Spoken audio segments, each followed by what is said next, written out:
Bien, hermanos, la temporada de resurrección ya pasó. Hoy es el primer domingo después de celebrar la resurrección de Jesucristo. Y nosotros entonces continuamos con la serie que habíamos comenzado a principios de año. Ustedes se acuerdan, hemos estado hablando acerca de establecer familias virtuosas. Y para ello necesitamos un entendimiento de un sinnúmero de cosas. Y hemos visto algunas de esas cosas ya en cómo Dios diseña, crea al hombre, al varón. Cómo Dios diseña y crea a la mujer. Y algunas de las interacciones que ellos pueden tener. Pero no podemos continuar hablando, digamos, de la familia, del matrimonio, la familia y los hijos por el resto del año, sin entender lo que ocurre en el capítulo 3 del libro de Génesis. Capítulo 3 del libro de Génesis, ustedes saben, ocurre que Adán y Eva hacen un acto de rebelión en contra de Dios, desobedecen el mandamiento de Dios, comen del fruto prohibido y caen en lo que nosotros entendemos en una tentación que los llevó a experimentar la muerte tanto física como espiritual. Pero antes de llegar al capítulo 3 tenemos que ir al capítulo 2, donde Dios originalmente le da el mandamiento a Adán y Eva con relación a este árbol que está en el centro del huerto del Edén. Para esta serie yo la titulé La historia del árbol. La historia del árbol, porque este árbol para nosotros puede ser confuso y puede crear algunas dificultades. Y entonces hoy vamos a hablar de la historia del árbol en la primera parte, que es el mandamiento que Dios le da a Adán y Eva. La semana que viene, sin hablar en términos de la caída misma, Overseer, el presbítero Scott va a hablar acerca de los 3 resultados de la caída. Y allá él tendrá su reto de cómo va a expresar eso. Y luego continuamos con este proceso entendiendo qué es lo que ocurre con este mandamiento para llevarnos a ese punto de la caída. Así que agárrense conmigo, vamos a caminar estas próximas semanas en este proceso de capítulo 2 al principio y el capítulo 3 de Génesis. Así que vamos a leer el pasaje que tenemos para el día de hoy en el capítulo 2 de Génesis, versos 15 hasta el 17. Génesis 2, 15 al 17. Y dice la palabra del Señor con la bendición del Padre, del Hijo y del Espíritu Santo. Tomó pues Jehová Dios al hombre y lo puso en el huerto de Edén para que lo labrara y lo guardase. Y mandó Jehová Dios al hombre diciendo: de todo árbol del huerto podrás comer, mas del árbol de la ciencia del bien y del mal no comerás, porque el día que de él comieres, ciertamente morirás. Oramos. Señor, te damos gracias por esta bendición que nos concedes de considerar tu palabra. Pedimos que cada uno de nosotros enfoquemos nuestra mirada, nuestros pensamientos en este pasaje y podamos comenzar a entender tu revelación. Gracias te damos por esta oportunidad en el nombre de Jesús. Amén. Este pasaje de hoy, como todos los textos que encontramos en el libro de Génesis, puede ser un poquito complicado. Una de las razones para la complicación de este pasaje es que tenemos la tendencia, y a veces insistimos, en que el pasaje o el libro de Génesis debe de ser interpretado casi exclusivamente en una forma literal. Pero nosotros tenemos que tener en mente que Dios siempre se revela en por lo menos 2 niveles. Y esto lo hemos comentado con ustedes anteriormente. Dios se revela por lo menos en 2 niveles. Estos 2 niveles son un componente necesario de la revelación de Dios. Dios utiliza elementos físicos, porque nosotros somos criaturas físicas, para comunicar verdades espirituales, porque Dios es espiritual y quiere comunicarse con el espíritu que está en nosotros, que Dios nos dio basándose en el diseño que Dios hizo con nosotros. Así que si nosotros vamos a entender verdades espirituales que han sido reveladas por Dios, tenemos que transportarnos de lo que vemos a lo que Dios está tratando de revelar. En otras palabras, nosotros vemos ciertas cosas, las entendemos de cierta manera, pero Dios está revelando algo acerca de Él o acerca de la condición humana que va un poquito más allá de lo que se ve a simple vista. Así que hoy yo quizás vaya a entrar en un poquito de un territorio que no lo vemos constantemente o a menudo, pero no se me vayan, agárrense conmigo ahí, que yo creo que al final del día vamos a llegar a un sitio que sea cómodo para todos nosotros. No tengan miedo, porque voy a tratar de lo más que se pueda hacer este pasaje, que puede ser complicado, un poquito más simple, si fuera posible. Así que yo quiero darles a ustedes en los próximos mensajes 3 realidades o verdades espirituales que proceden del árbol de la ciencia o del conocimiento del bien y del mal, lo que representa.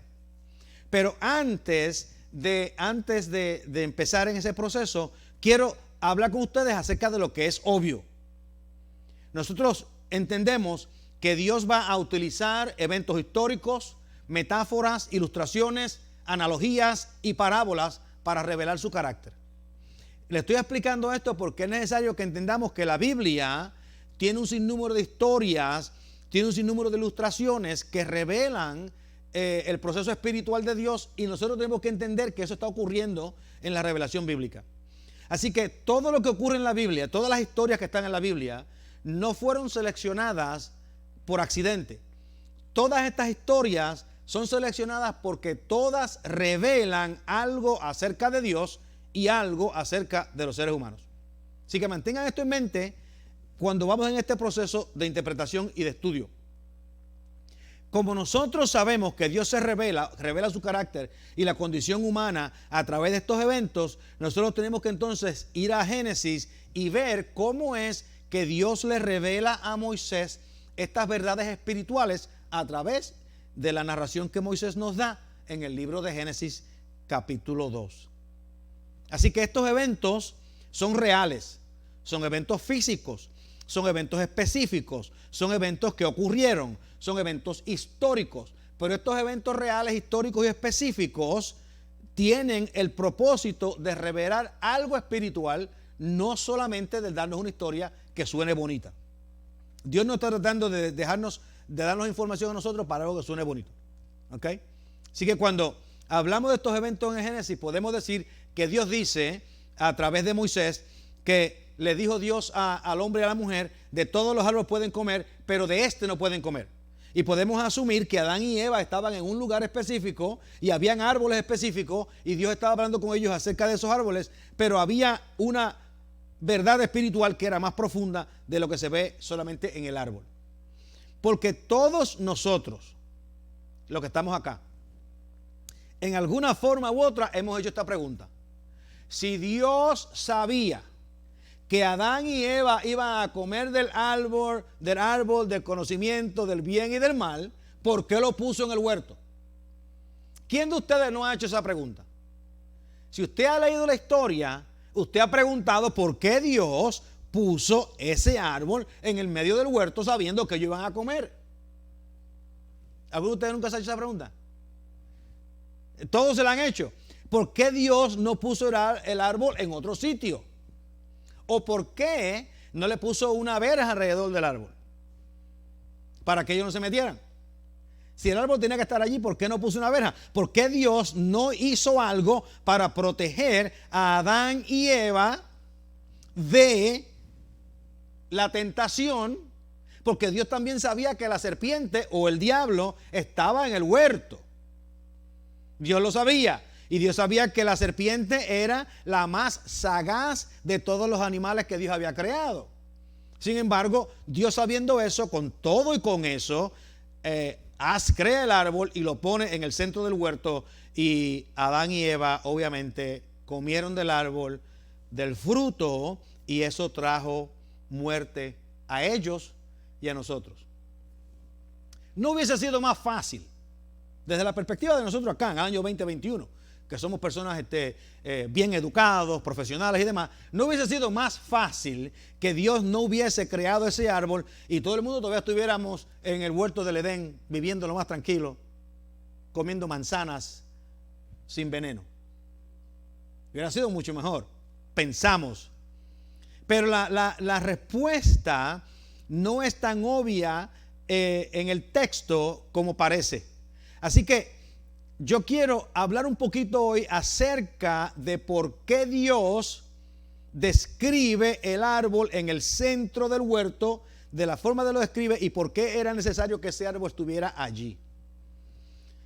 La mayor parte de las veces cuando la gente habla acerca de este árbol, ignoran que el árbol de la vida estaba también al lado del árbol del conocimiento del bien y el mal.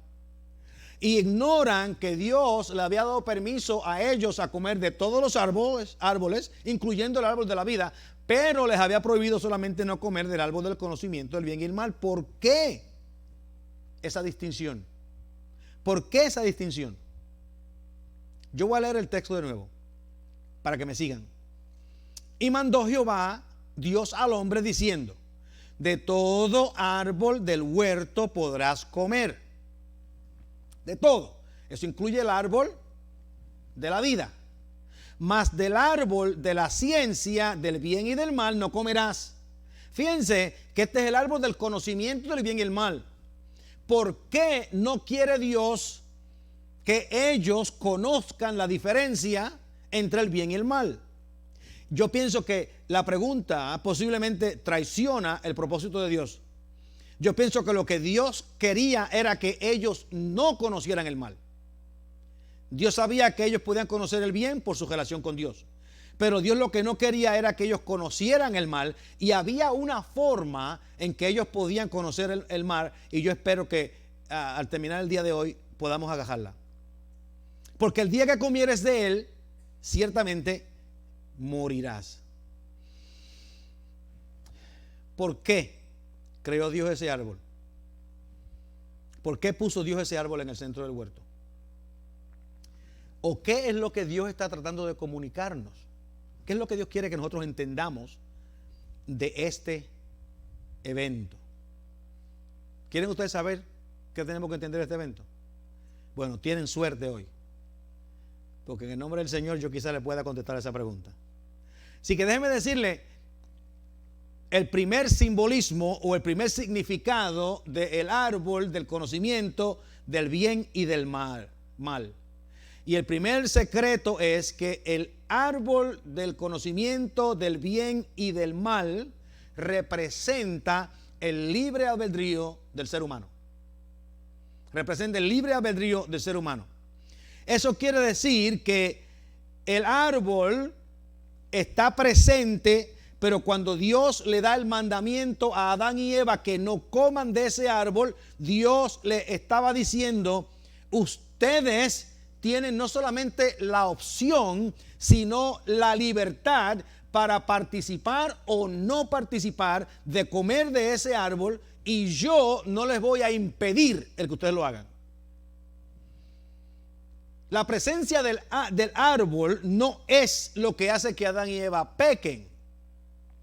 Lo que hace que Adán y Eva pequen es la decisión de ellos, la elección de ellos de olvidar o de ignorar el mandamiento de Dios y actuar de acuerdo a su propia sabiduría.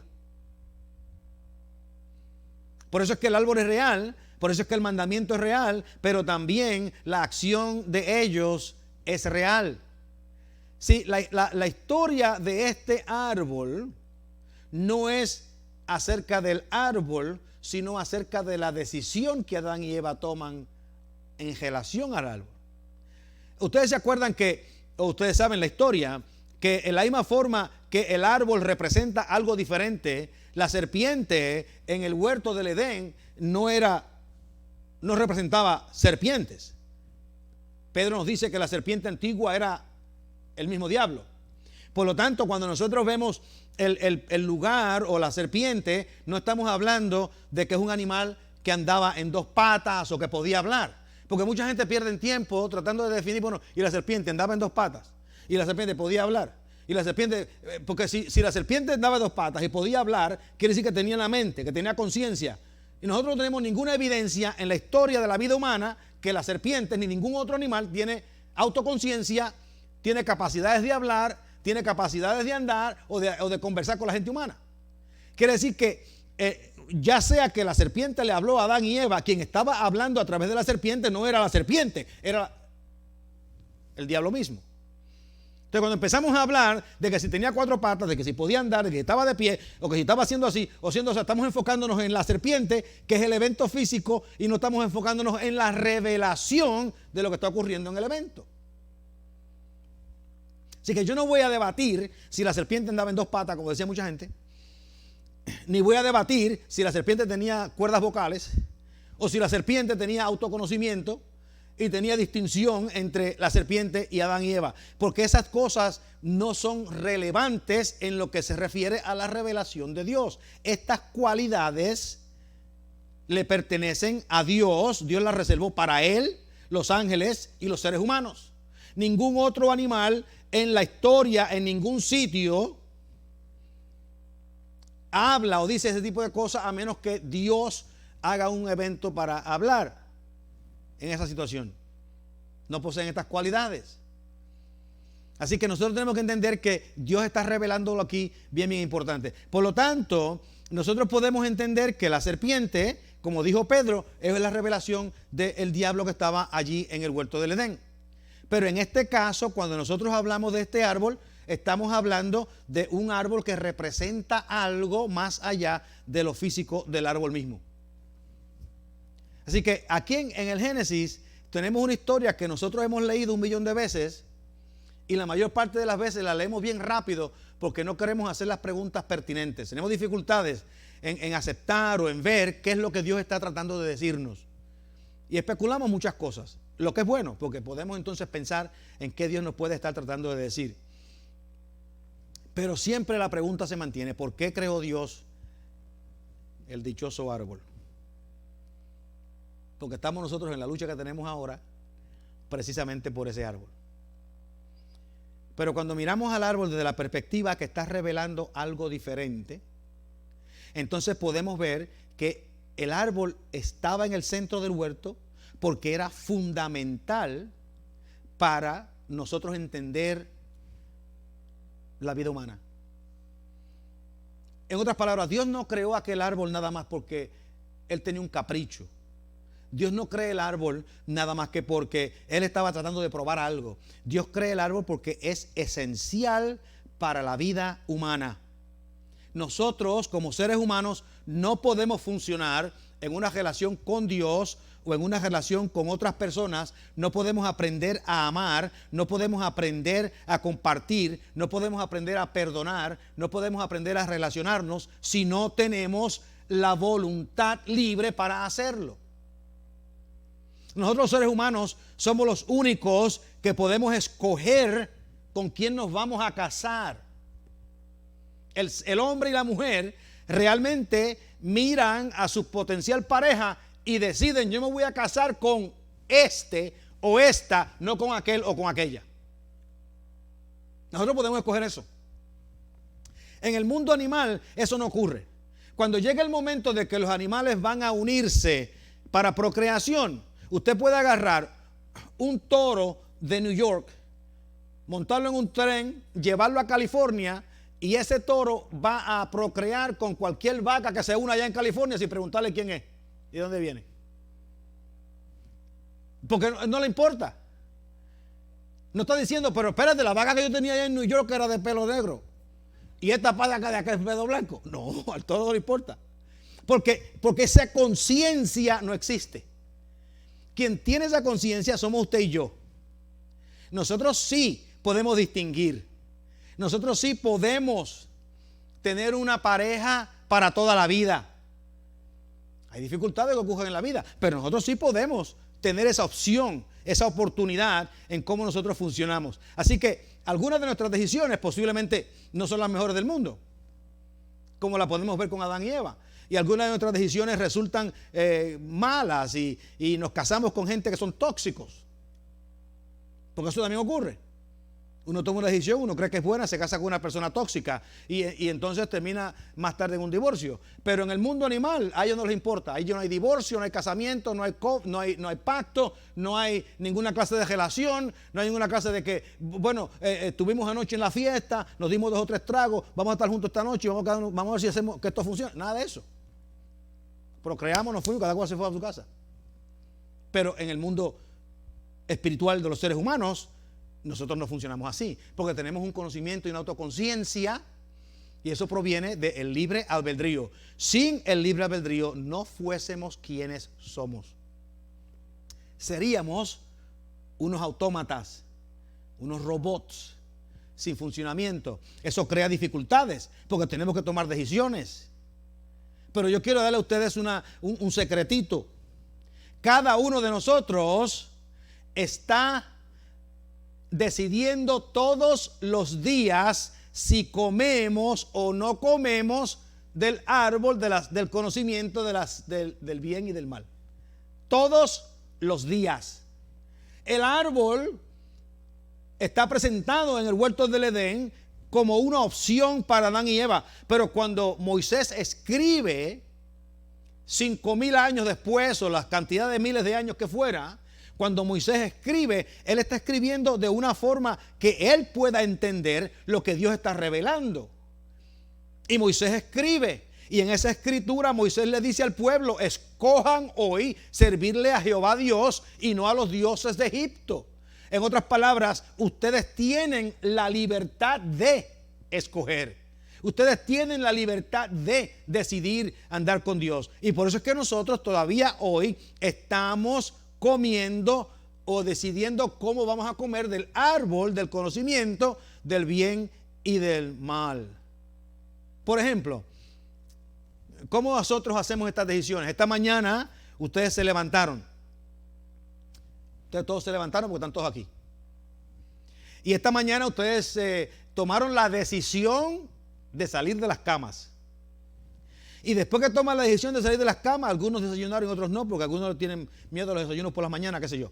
Algunos desayunaron y otros no. Entonces, los que desayunaron comieron bien y los otros llegaron aquí con hambre. Pero después tomaron toda la decisión: voy para la iglesia. Porque allá en la iglesia yo voy a continuar edificando mi relación con Dios. Allí me conecto con mis hermanos y hermanas en Embajadores de Cristo, que de hecho es el mejor lugar para estar el domingo en la mañana. No hay ningún sitio mejor que aquí.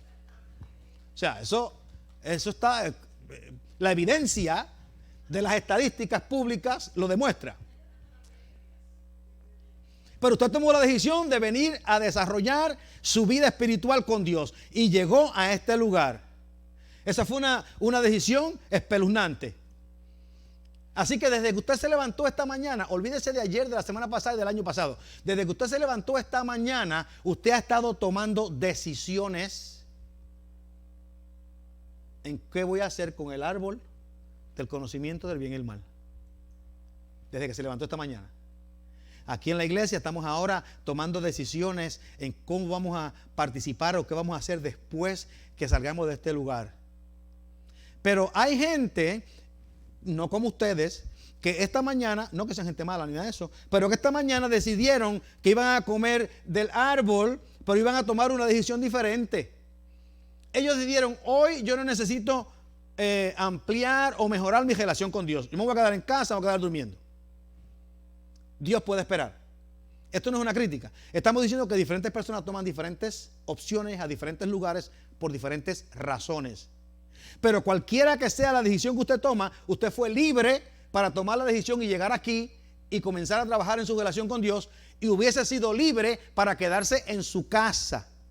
Pero cualquiera que sea la decisión que usted toma, eso va a tener consecuencias. El día que coma morirás. Tiene consecuencias.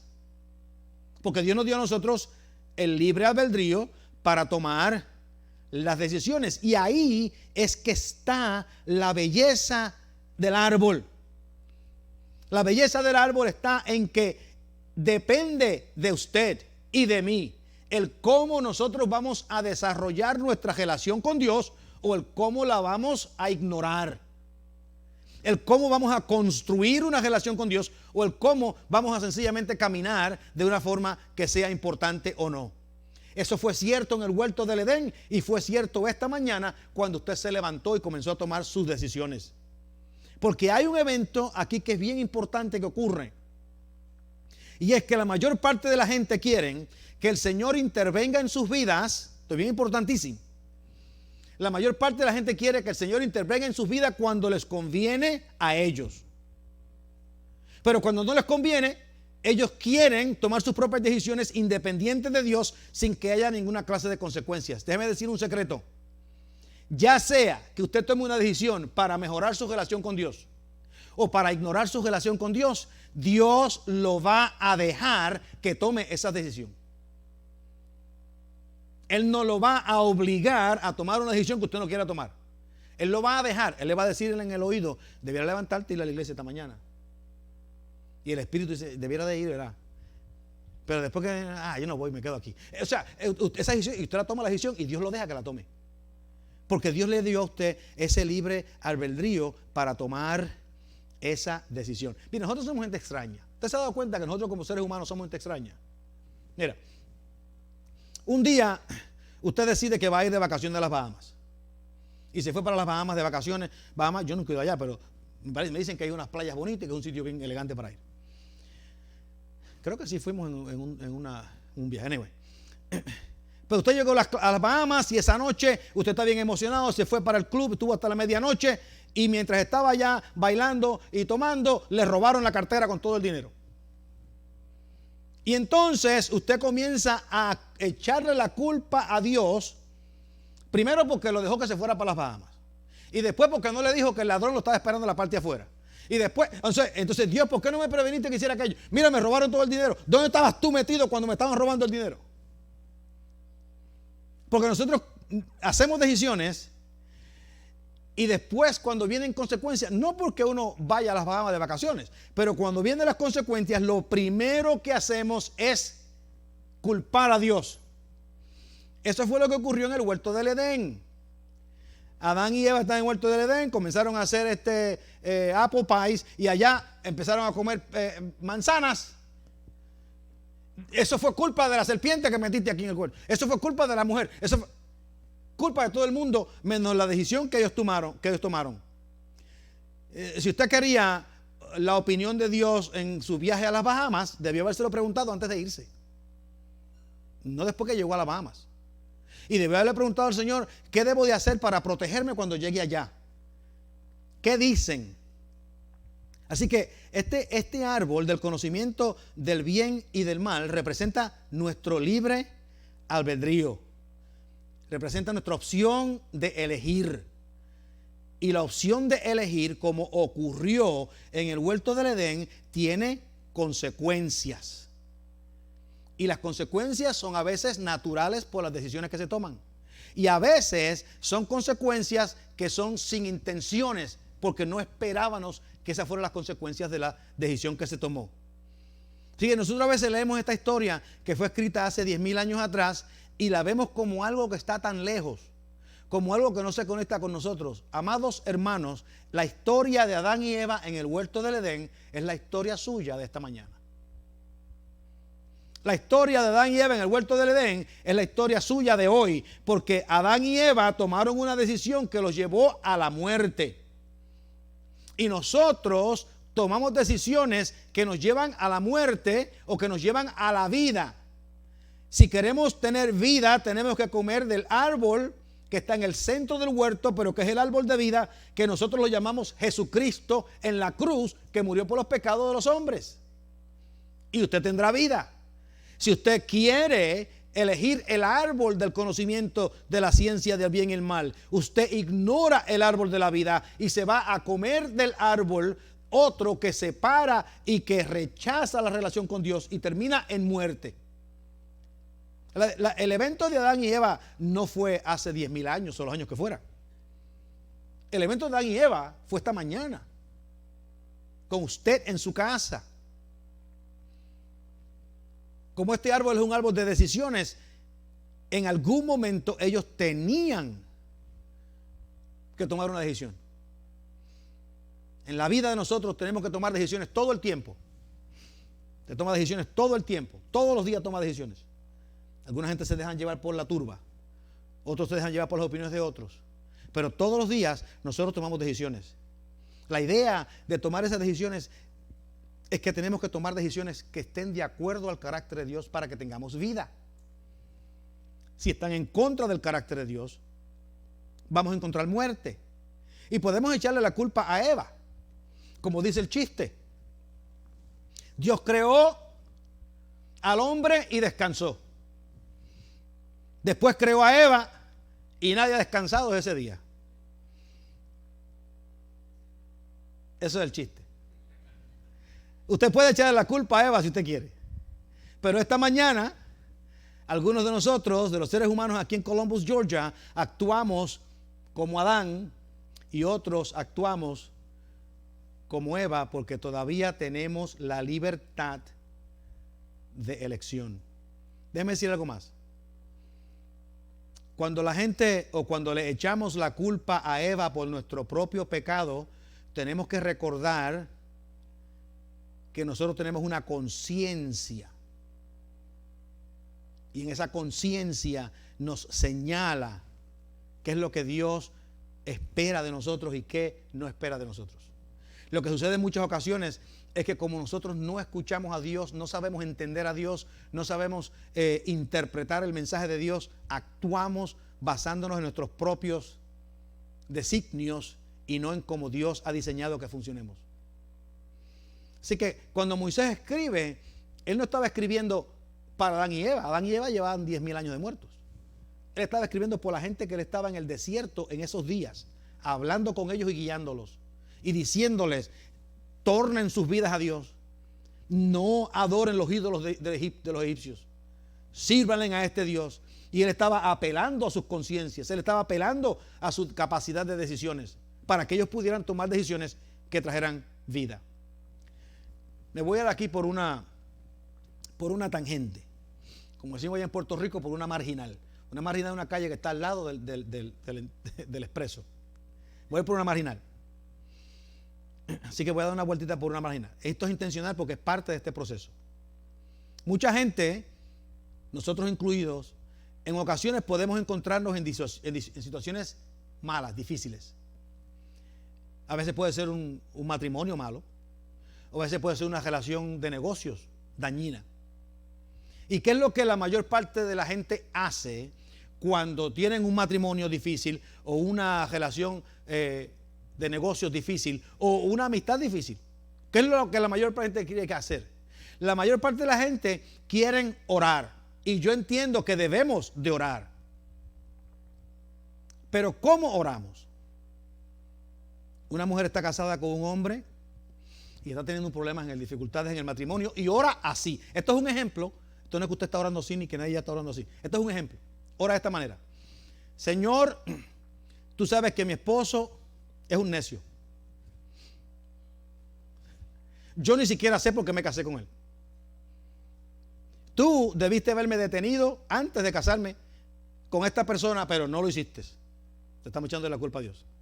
Anyway, Señor, la vida es dura y yo necesito que tú arregles esta situación.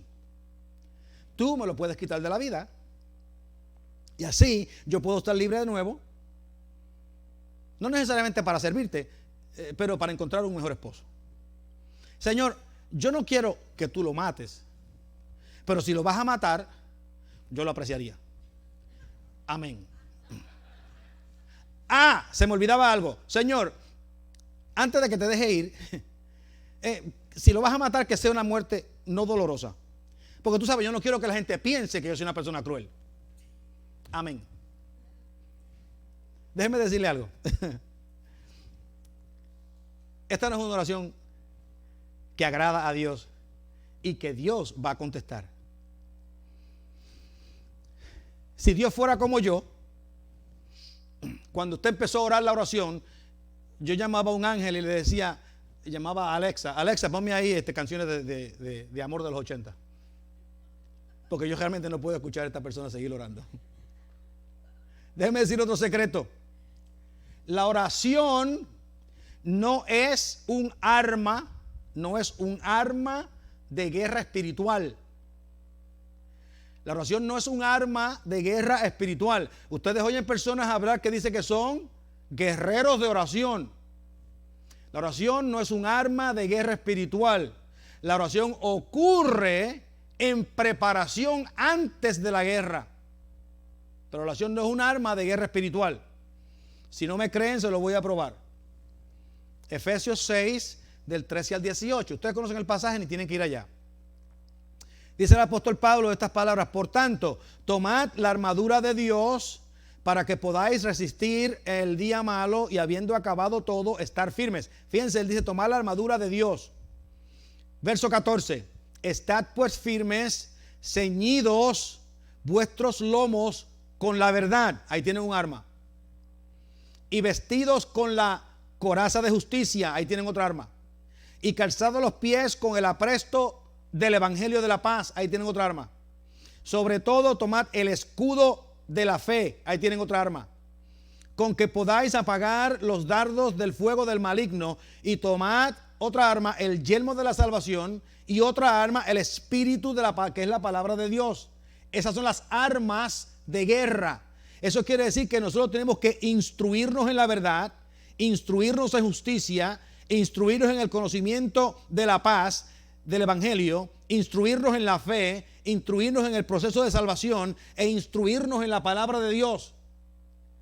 Cuando el profeta dijo mi pueblo perece, no dijo mi pueblo perece por falta de oración, dijo mi pueblo perece por falta de conocimiento.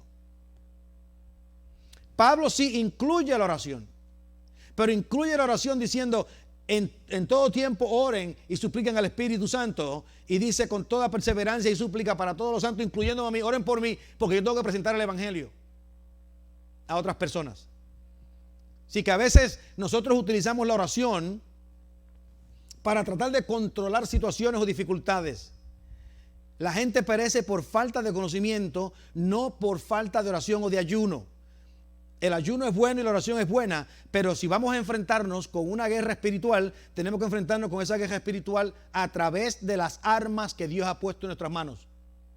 No necesariamente tratando de por toda forma salir en la guerra. Es como el soldado que tiene su rifle en las barracas y le preguntan, ¿estás ready para la batalla? Estoy ready para la batalla. ¿Y practicaste disparando tu rifle? Ah, yo ni siquiera lo he tocado. El arma es el rifle. La práctica es la oración. El rifle es el arma, la práctica es la oración. Te practica antes de lanzarse a la guerra. Cosa de cuando lleve su arma a la guerra, usted va a tener una buena victoria en la batalla. Entonces, ¿cómo debiera de orar la esposa que le mencioné ahorita? En esa oración.